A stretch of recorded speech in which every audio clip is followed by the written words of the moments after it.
Alright, magandang gabi ulit. Dumating yung sprocket natin na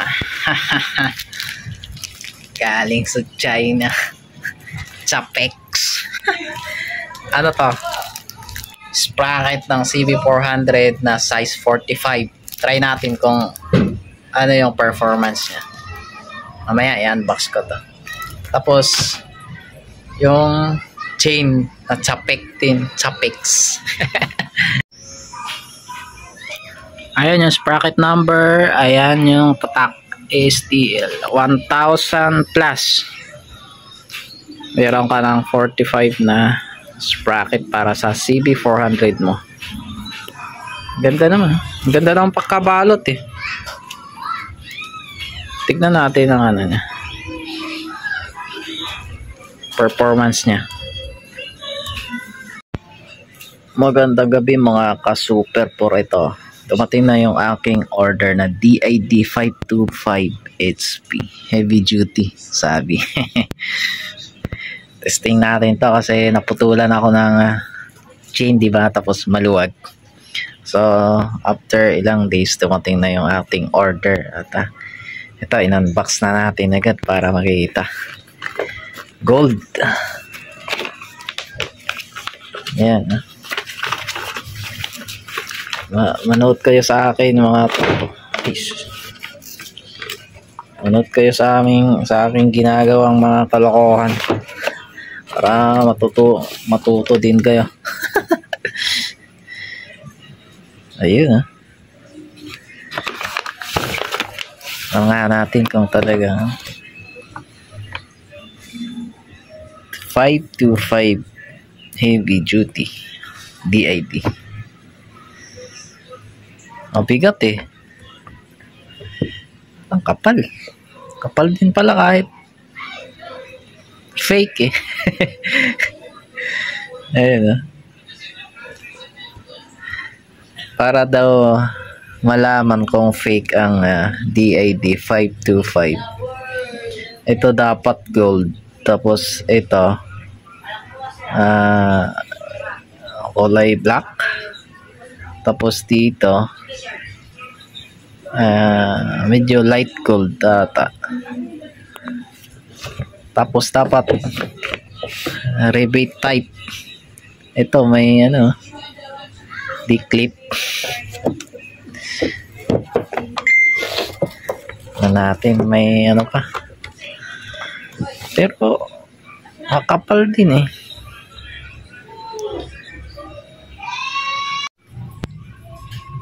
Ito palitin talaga eh, no? Gumagalaw.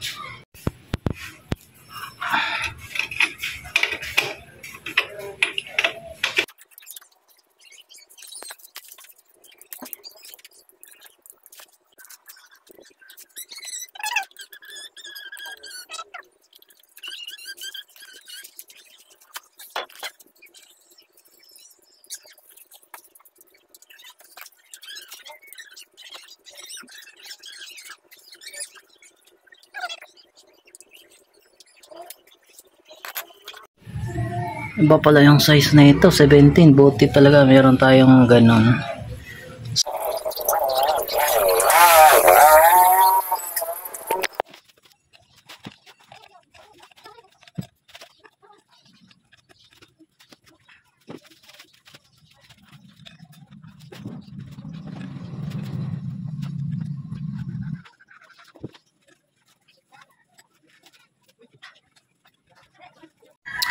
So ayan, ay kabit na natin. Ang hirap walang kasama. Hirapan ako dito eh. Nai-adjust ko na din dito. Ilalak ko na lang. Tapos susunod, ito yung papalitan natin kasi para bago next month siguro. Pinaputol ko kasi ang haba. At ayan yung clearance nya dyan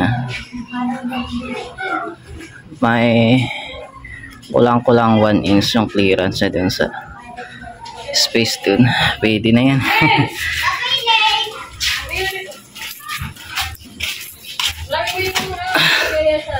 Ganyan kahaba yung pinaputol ko. Haba.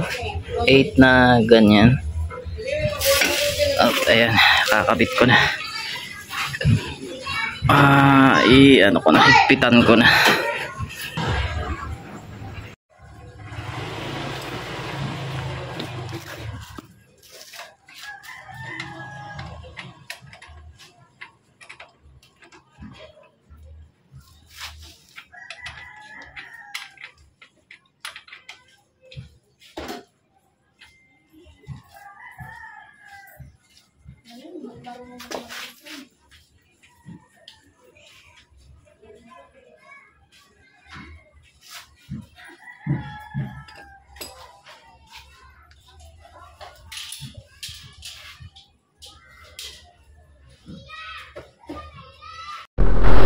Alright, moment of truth. Test ride natin yung bagong billing sprocket at saka chain. At napansin ko pag umaga may usok siya. At pagkalipas ng ilang minuto mawawala din yan. Ibig sabihin normal yan pagka cold start. Lagyan ko lang ganyan para yung init hindi masyado sa betlog. At ayan yung sprocket natin 1545. Ang stock niyan 42. At itong chain natin, ito naglilik pa rin. So try natin kung paano yung performance na ito. Kasi pag yung 42 medyo malamya pero dumudulo yun. Ito good to sa pang city ride. Ayan, naka-engage yung Primera.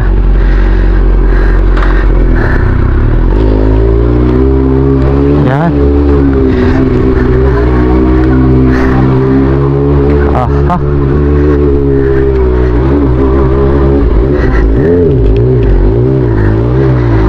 Ayos.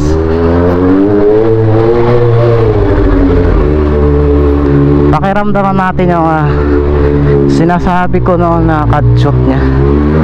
Diba medyo makatshot sa nasabi ko sa video dati. Tingnan natin kung mayroon pa. Mahatak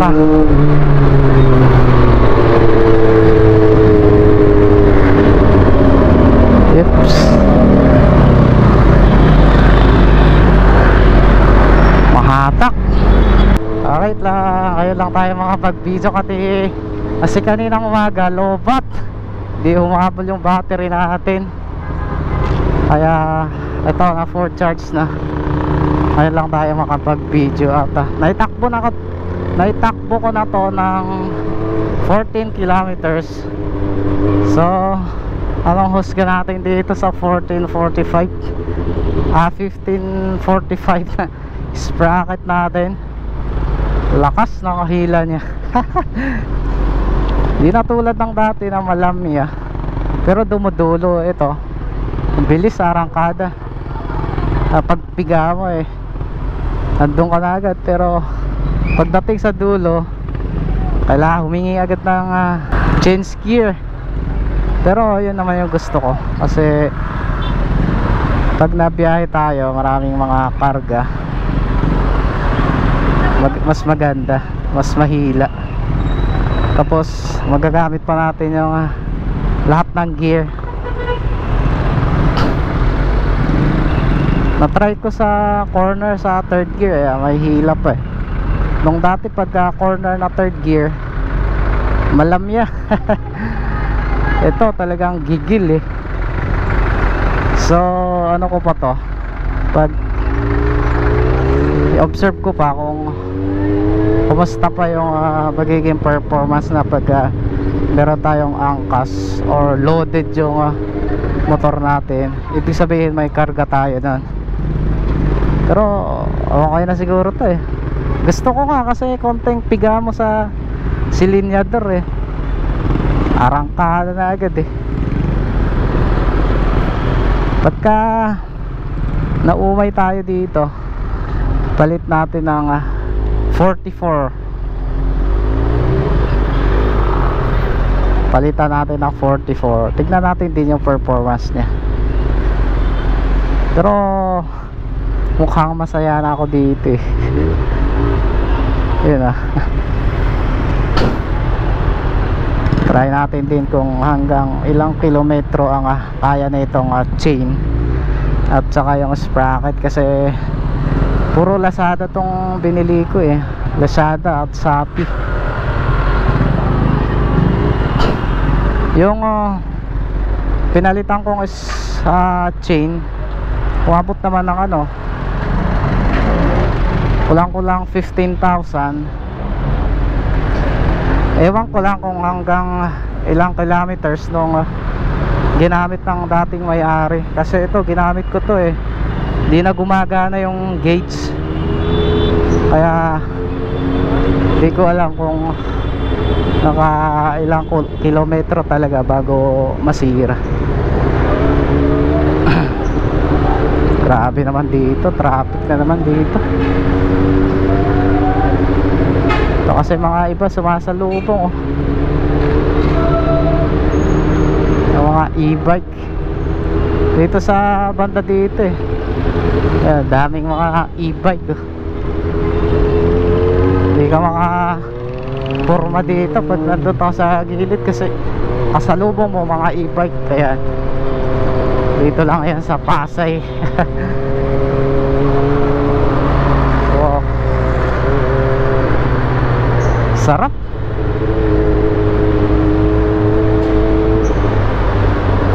By Saturday pala mag Laguna Loop daw kami, sabi ng mga tropa.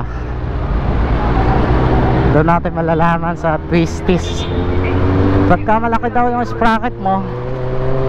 Kaya maganda daw sa twisties yun, kasi pagka bigla ang liko, pagka nagsilinyador ka, arangkada agad. Unlike sa 1542 na stock sprocket na ito, medyo malamya, lalo na pagka may angkas. Ito oh, konting silinyador lang eh, hihilahin ka talaga. Kahit 5,000 RPM lang oh, 5,000 RPM naka third gear. Oo, okay na yun. Chill ride. Di ko lang alam sa gas consumption kung makakapit to yun. Tignan natin.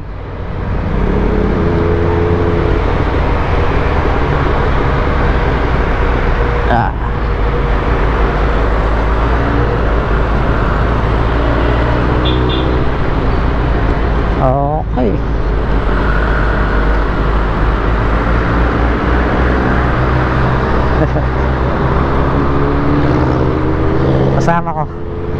Kasama ko mag-rides.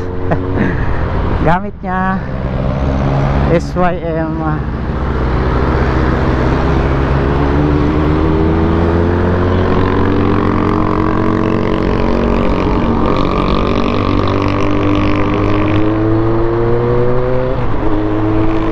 Ayos, napaka-smooth. Wala nang pinalitan ko yung mga bearing harap likod. Talagang smooth na smooth eh.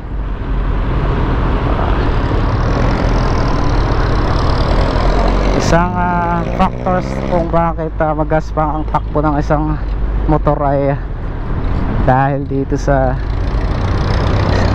tawag dyan, bearing makalog.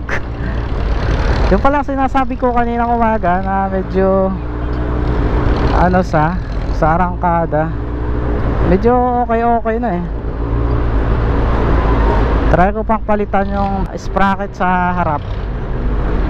Palitan ko ng 15. Baka isa yun din na isa kung bakit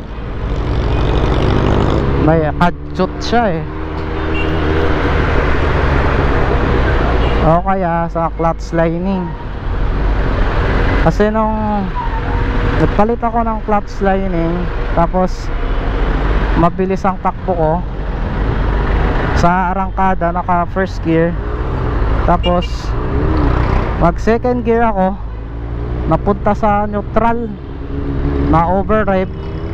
Tapos mula nun naramdaman ko yung kadyot niya pag arangkada. Kailangan ka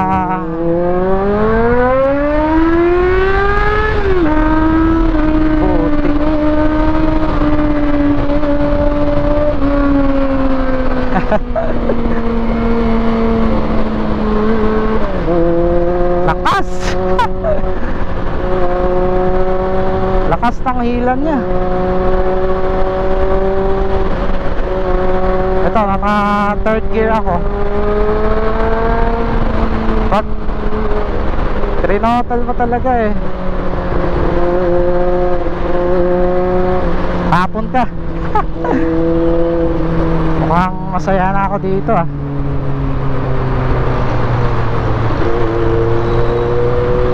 Di na talaga tulad noon na ang lam niya. Malaking factors talaga tong sprocket pag nagpalit ka.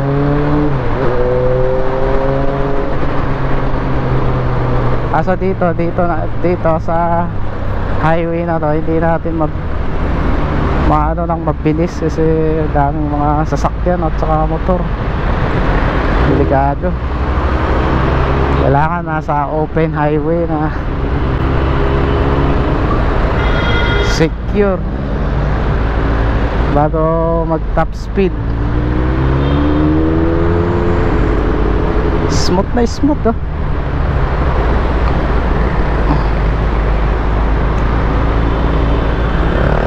Ramdam mo yung gigil niya eh. Hindi naman ganun ka-vibrate, sakto lang.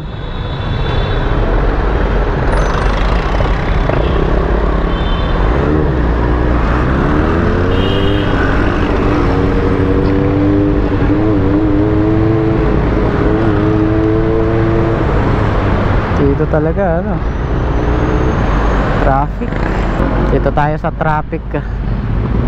As experience naman dito sa traffic, pag nagamay mo naman yung motor mo, kahit gaano kabigat yan, ay kayang-kaya mong dalhin, lalo na pag matagal na sa'yo yung motor. Kasi experience ko dito, ang timbang nito eh umabot ng 200. Hindi pa kasama ko naka full tank, umabot siguro ng 210, 15 ganun kapag naka full tank. Ito kasi naked, nakaangat yung handlebar, tapos pinalapit ko pa sa akin. Mas comfortable to sa traffic, unlike to sa mga sports bike na nakasub-sub, so medyo hirap sa traffic ang mga yun. Na-try ko yung 6R ng kasama ko eh, mahirap talaga kasi limitado yung radius ng steering nya. Ito medyo kayang-kaya na itong ano eh, magmanoobra kahit sagad mo to, parang underbone yung ano niya eh. Saktuhan lang pag ginanon mo eh, ang lawak ko. Pag yung 6R ang iksi kaya sa traffic medyo hirap. Yan ang kagandahan pag ganito naka naked, nakaangat pa yung handlebar mo. Ay di ko alam kung anong tawag dito sa motor natin, kung naked touring sport touring. Nakaangat yung handlebar, pinangat ko yun, pinalapit ko pa sa akin para hindi ako mapagod pag long ride. Relax eh, kahit 10 hours. Maximum biyahe ko nito 10 hours, 380 plus kilometers. Angkas ko si Macy's, kaya naging 10 hours imbis na 7 hours, naging 10 hours kasi siyempre angkas natin ng Macy's eh. Chill ride lang. 10 hours, isipin mo 1992 model na motor, kaya pang sumabak ng ganong oras. 10 hours with back ride, walang overheat. Ang pahinga lang pag CR inom ng tubig, gas, yun lang. At tested ko na kasi to. Buti nga hindi tulad sa iba na yung kinuha nilang mga Super 4 pagtapos ng ilang buwan nagsilabasan yung sakit. Ito sa makina, wala akong pinagalaw dito sa makina Sabi ng dating may-ari, stock. Nakita ko naman yung mga gasket parang stock nga naman. So ang naging problema lang dito yung wirings nya. Pero pinaayos ko na. Balak ko din reharness para bago lahat ng mga wire na gagamitin. Pero medyo may kamahalan pagka may budget, punta ko kay Shopman. Sa mga di nakakakilala kay Shopman, doon ako nagpapa-maintain ng aking motor. Doon sa may Sampaloc, search nyo lang yung Shopman's Club, lalabas agad yun. O kaya panoorin nyo sa kanyang YouTube channel na The Shopman. May mga tutorials siya doon. Doon tayo natuto na naglilinis ng carb, tsaka yung mga basic maintenance. Pero pag sa makina wala tayo dyan. Kailangan din kasi pag masiraan ka na mag-isa mo, kailangan may konting kaalaman ka para di ka naman kawawa pag nawalan ka ng nasiraan ka sa gitna ng daan. Tulad sa akin, minsan nagka-aberya, kaya kong solusyonan. May mga alternatives tayong magagawa upang mabuhay ulit o umandar. Dito ang daming Martinez.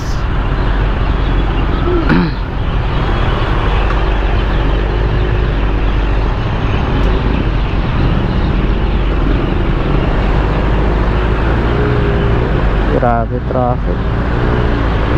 Effective yung nilagay ko na salang doon sa makina di agad-agad iinit ang betlog.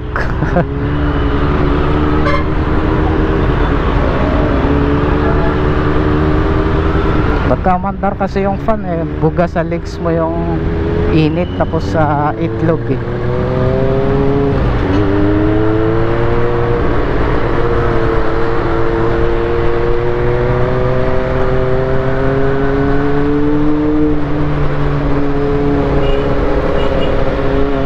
ba talaga pagka bago yung bearing.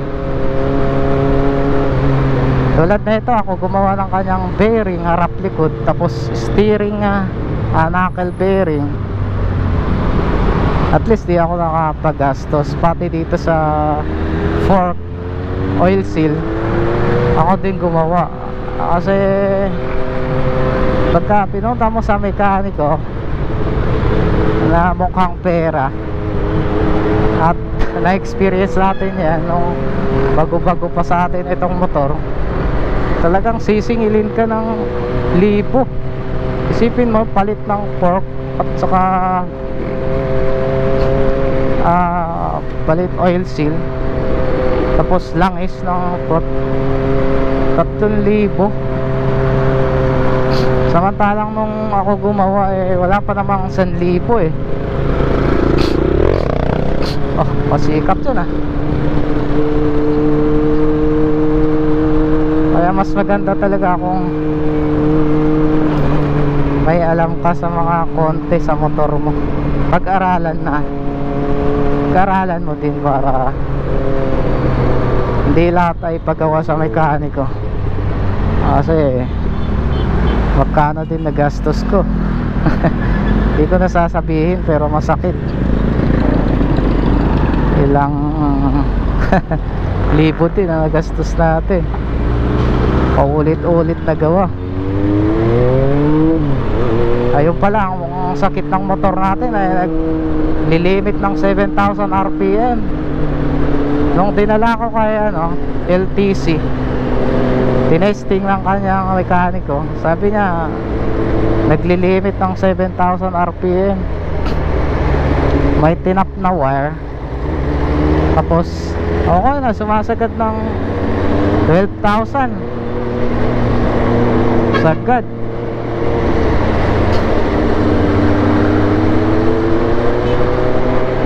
Solve ang problema.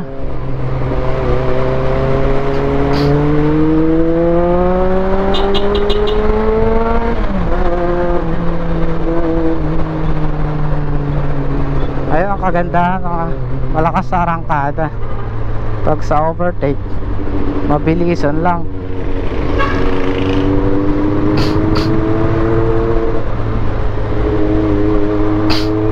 Nakapot tayo ng gabi na naman dito.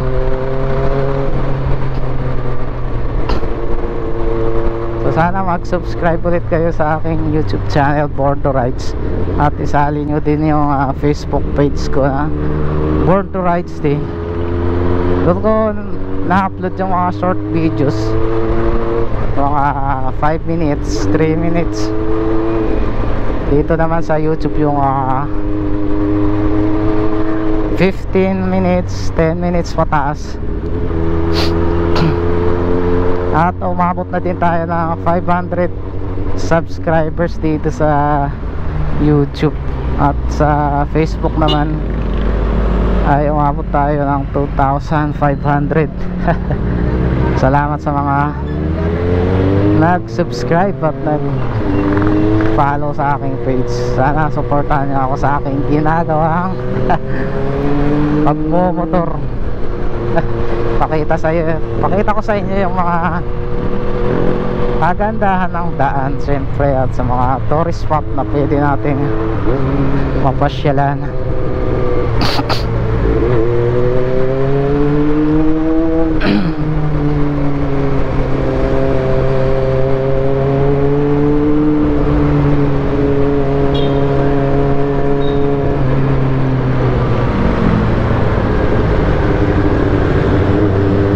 Gabi na.